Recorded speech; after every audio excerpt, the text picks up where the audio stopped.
MLB All-Star game on this Tuesday night in Arlington, Texas. It's the home of the Rangers. It's Globe Life Field for the Midsummer Classic in 2024. So again, let's look at what we have in terms of those odds. The American League, in terms of the updated numbers, live on the FanDuel Sportsbook, an ever so slight favorite at minus 118. The over-under stands at 7.5. We'll get to the trends in just a moment.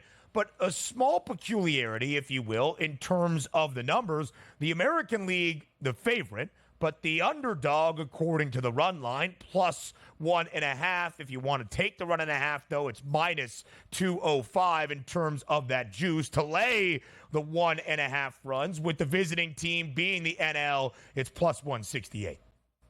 Yeah, and it is an interesting way to bet it, but again, just shows you true coin flip here as we match up between the National League and the American League at that minus 118 plus 100 price clip there. And again, you brought up 13 of the last 18 games you're going under that 7.5. So for me, there's no real advantages. Because the one thing I always talk about, like betting in a vacuum, if I know the starting pitcher is going to be, I know what the lineup's going to be, at least that's going to be somewhat formidable over the first 5 innings. After one inning, you have no idea who's coming in the game, who's pitching, for how long, and what players are going to get those batting advantages. So good luck if you have a formula or a theory outside of, oh, yeah, the American League wins every single year. Well, then maybe you just stick with that. But if we're handicapping a Major League Baseball game at the All-Star break, it's a tough scene, man. There's really not much to go off of. Yeah, there are the trends, right? But how do those carry over year to year when the rosters are different, despite probably some familiar faces, although a ton of first-time All-Stars this year and a ton of them on the younger side, 27 years or younger. As we look at the lineups, do you think either one has the edge? The American League will lead off with Stephen Kwan, then Gunnar Henderson, Juan Soto, Aaron Judge, so on and so forth. The American League starter is Corbin Burns. On the other side for the National League, we got 3 Phils in the starting lineup. Shohei Ohtani in the home run derby champ, and Teoscar Hernandez. Multiple players for the Dodgers. And, of course, potentially the highlight and the biggest storyline entering the Midsummer Classic, the rookie starter for the NL. That's Pittsburgh's Paul Skenes. Yeah, that's going to be the cool part about it. That's why I think I like the All-Star game the most is you get to see Skenes right out of the gate and well-deserving to be that starting pitcher, and people will hang on just to see him. Like, you know what? Let me catch the game. I'll see the starting lineups here, as opposed to just saying, game starts now. You actually want to see what Paul Skenes is going to do. So that I'm excited by. And also at the FanDuel Sportsbook, that velocity of the first pitch over 101 at a plus 400 price, under 99 miles an hour at a minus 104 price, and a couple price points there in between. You know he is going to be absolutely amped up. And there's one thing that you understand. Ben, he's not throwing an off-speed pitch to start Stephen Kwan off. He is going to challenge him with a fastball, and I would bet that it's going to be at least 100 miles or above. I'm not doubting again, 99 is an unbelievably fast fastball, but we're not betting under 99, are we? Who's out there doing that? No, I don't think so. I would not take it today when Paul Skenes knows that he probably has at max 2 innings, maybe an inning and a third, inning and 2/3, that we hope to see him at least get through that cleanup spot for the American League. Paul Skenes versus Aaron Judge. That is going to be pure theater. A couple of trends to know, right? The American League last year going down to the NL despite being in an AL ballpark out in Seattle. It snapped a 9-game win streak for the American League.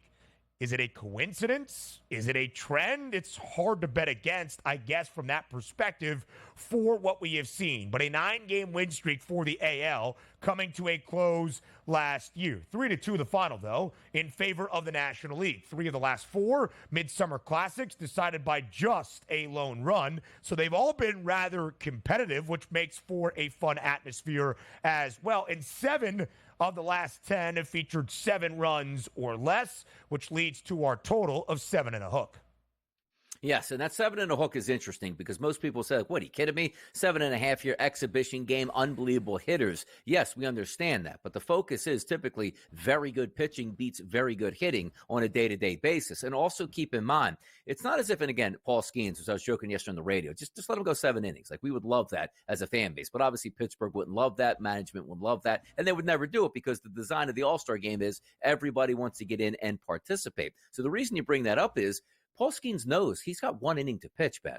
So it's not as if, like, hey, kid, 103, 104 on the black on the outside. That's not going to sustain over 90 pitches. And he goes, yeah, I got 15 pitches. I can really let it rip. Same thing with the relievers coming in from the bullpen. What are they coming in for? Just to throw absolute heat and be filthy and be rested. That's the tough part, because you see the 7.5 and go, I don't understand. These hitters are awesome. Sooner or later, they'll catch up. But you watch time after time, like, boy, these batters can't even get a glimpse of some of these pitchers. They're so amped up. And once again, they know they're only throwing 12 pitches in a half of an inning, so they can go extra gas pedal as opposed to waiting it out and timing it and biding by because they know they got to go 7 innings. For sure.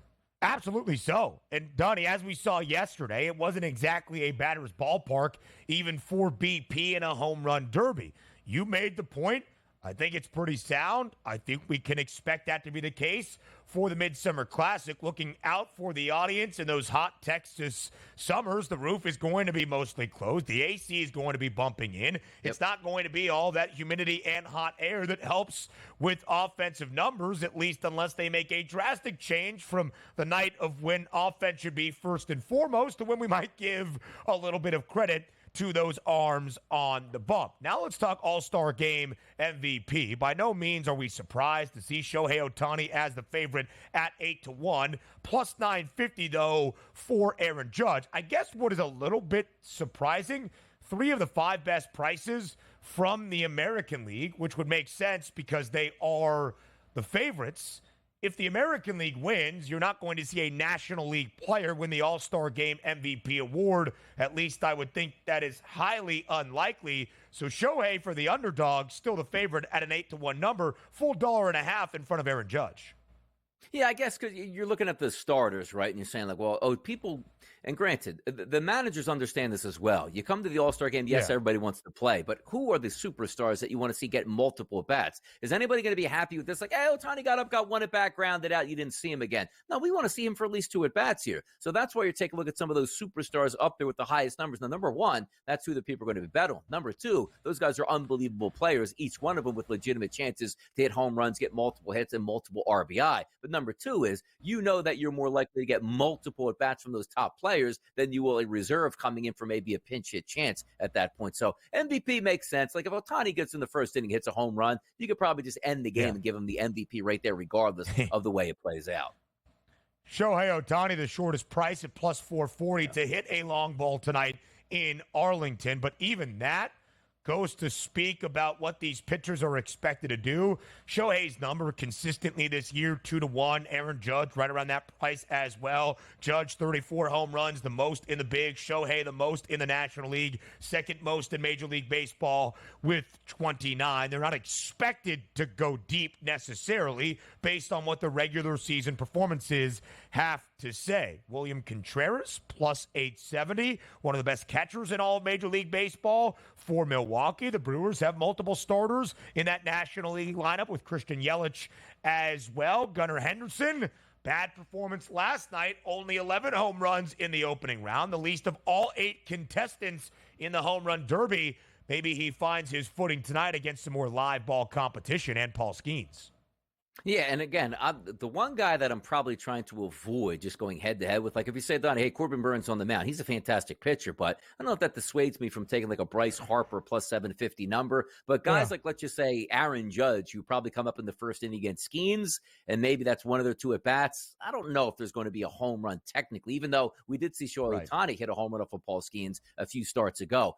That's to try the way you play. You're almost looking for the bigger fish to fry, like a Vladimir Guerrero Jr., who you know is going to be swinging from his heels there. Probably won't be facing off against Skenes, 9-1 price, something like that. You're telling me there's no XFIP numbers, no ISO power numbers for an all-star game that we can use to really quantify our handicaps? That's a number. We'll talk more about Paul Skenes. Stay away. Next. It's the All-Star game. It's the Midsummer Classic in Major League Baseball. Let's not take ourselves too seriously. Let's have some fun. Paul Skenes is the highlight of this game, at least to start. The rookie for the Pittsburgh Pirates, the number 1 overall pick in the 2023 MLB draft, already an All-Star in his debut campaign in the bigs, already the All-Star starter for the National League. 3 up, 3 down in the first inning to retire the side at plus 160. 2 first-inning strikeouts. How about striking out the side? 3 first-inning strikeouts at 10-1. First pitch over 101. First pitch under 99 miles per hour. Listen, it's got the juice at minus 104. If you bet it, you're a narc. You're not fun. I don't want you at a party. I don't want you watching this show. You can watch this show. The numbers have to be good. But first pitch over 101, that's where we go. Hot Texas, even with the AC at Globe Life Field. Let Paul Skenes rip from the very start. Yes, and it would be fun, and what a highlight it would be if Paul Skenes goes out there and strikes out the first 3 batters that he does face. You take a look at that. That's a 37-1 price. 3 strikeouts in the first inning, which means he could give up 3 hits and strike 3 people out, which probably won't happen. That's at a 10-1 price. But I'm in on Paul Skenes. It's also a player that a lot of leagues still hasn't seen just yet. He is going to be amped up, which is going to add extra to that fastball, and I expect it to be a lot of fun. So 3 up, 3 down at a plus 160 price actually makes a lot of sense, even though you're going to get great hitters right out of the gate. But still, Skenes should be on fire knowing that he is going to be at the absolute height of his powers, knowing he's only got to pitch 1 inning here.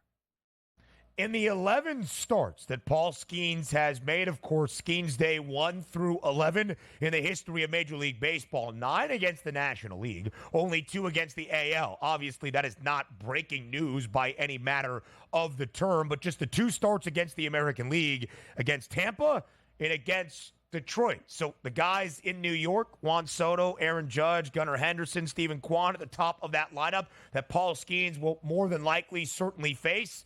They haven't really seen his stuff, except like most of us, on social media. Paul Skenes coming off the historic start last Thursday in Milwaukee. 7 innings of no-hit work and 11 strikeouts. The second start of his 11 in his career on the road of no-hit baseball with at least 10 Ks. He's the only player in Major League Baseball history that can say they have made 2 no-hit starts on the road with at least 10 strikeouts. He only went 13 total innings in those 2 starts, but still obviously historic and worth noting. If I'm going to sprinkle on the All-Star game, it's going to be on Paul Skenes. How about a Nerfy, DRS, as we look at some of the other props that we will see? We know scoring is often limited. 7 of the last 10 Midsummer Classic, 7 runs or less on the board. Might it be scoreless at the end of 1 frame tonight? It's minus 145. Yeah, not a bad thought process behind that, because, again, you have 2 – look, you have all-stars all over the place because it's the all-star game. We understand that. But the pitchers usually outduel the hitters here, even though first 3 batters in each lineup are certainly great 3 first batters. I just lean towards the pitchers. You're looking at Corbin Burns, maybe the Cy Young on one side, and Paul Skenes, maybe the unheralded Cy Young here from the National League. Should be fun to play out. I am interested in the under 7.5, so each one of these pitcher-leaning props here, that's certainly what I'm looking forward to at this point. I don't know if we get a run scored in the first inning because, once again, great pitchers amped up, only needing to pitch 12 or 15 pitches. I don't know. Unless we're getting a solo home run in the first inning, I don't think we score. The top of the National League lineup, of course, Ketel Marte of the Arizona Diamondbacks, Shohei Ohtani in that 2-hole, Trey Turner in that 3-hole as well, with Bryce Harper batting cleanup as of right now. We shared what the top of the AL lineup is, but just to remind, Stephen Kwan, Gunnar Henderson, Juan Soto, and Aaron Judge. Now, let me ask you this, just from a numbers perspective, DRS. 10-plus runs in alt total, plus 260. Not only the trends, 13 of the last 17 Midsummer Classics, under 7 of the last 10, 7 runs or less.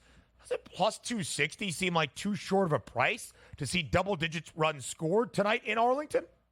It does. It really does. Because, again, we're not going to get the position player pitching in the 7th inning at this point, right? It's going to be hammers after hammers coming out of the bullpen, which is always going to be a tough scene. And also, you take a look at a ballpark. We're not in Fenway tonight, Ben. Hey, you know, it's outdoors. It's 86 degrees, wind blowing out, and maybe you can get under it. You're going to be in a nice air-conditioned environment, which is designed to keep those baseballs in the yard tonight. And we'll see. Maybe they'll – this is the one thing that we don't have to worry about in any other sport. But I wonder if Major League Baseball is going to have the juice baseballs in the All-Star game tonight. That would always be nice. Now, imagine getting that information as a delivery guy. Like, the juice baseballs are in play tonight. How much fun you can have with that type of knowledge. Once again, the only sport that has ridiculousness where we actually don't get an idea of if they're juice baseballs or not. That's ridiculous.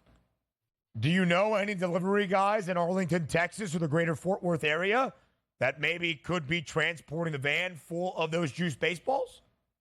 I don't know, but the one thing that Major League Baseball does get the mud that it uses to scuff up the baseballs is from the Rancocas River, which is in Burlington County, New Jersey. So maybe I should do a little bit more hunting around there to see if I can get that inside information.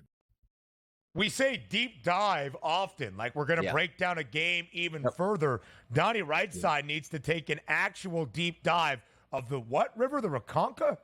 I believe it's the Rancocas River is where they get Rancocas. They like to keep it. Yeah. Yes, they don't want to have like mud coming from all over the country to scuff it. They want to have it one uniform thing. So they actually put it in the pails, and Major League Baseball exclusively uses that one thing where the I think it's the umpires that used to do it. They probably have people that just get the baseballs ready to go before the game now. But little interesting tidbit coming from South Jersey here. Is there like a sign outside of the Rancocas River that says proudly providing the mud? No, it's almost like a covert operation where nobody's supposed to know where they get it from, which banks, and where they're at this point. That'd be kind of funny to see a guy in a skiff boat out there just loading up like multiple jugs of like mud. You go chase that guy down and get the TMZ on him. What I meant by deep dive from DRS is literally putting on the scuba gear going into the Ronkonkis River today to see how much mud is available on those banks, to know if we are mudding up those balls today. You got scuba gear or no? Shout out Valley High School there. No, I don't have scuba gear. No, I do have a, I don't know, maybe we'll borrow the kids. Yeah, it's the kids' goggles. All right. We'll give you a best bet on the other side of the break for the All-Star game tonight. Next. Our final segment together here to round out 3 hours on this Tuesday on the early line. But I got to skedaddle in just a couple of minutes because Blues Wire starts at 11 a.m. Eastern time. Mike Blewett up and in, hosting Newswire today live from studio as Craig Mish, who was sitting in the right field bleachers, and with Jose Ramirez batting lefty last night, that had to mean more home run balls for the guy that was bringing his mitt. Zach Hampel, Craig Mish battling it out for those home run balls last night at the Home Run Derby. Yeah, a lot of fun to be had all the way around. I wonder if he did. Did he get close to a baseball last night? I wonder if anyone went in the general direction for his side, but he was right on that. You're supposed to, if there's 8 batters, let's go 4 right side, 4 left side there. What's wrong with that? Only one right side in my mind, and his name is Donnie. So before I say farewell and before we say goodbye, it's time to give you a best bet for the MLB All-Star game tonight. It is time for bye.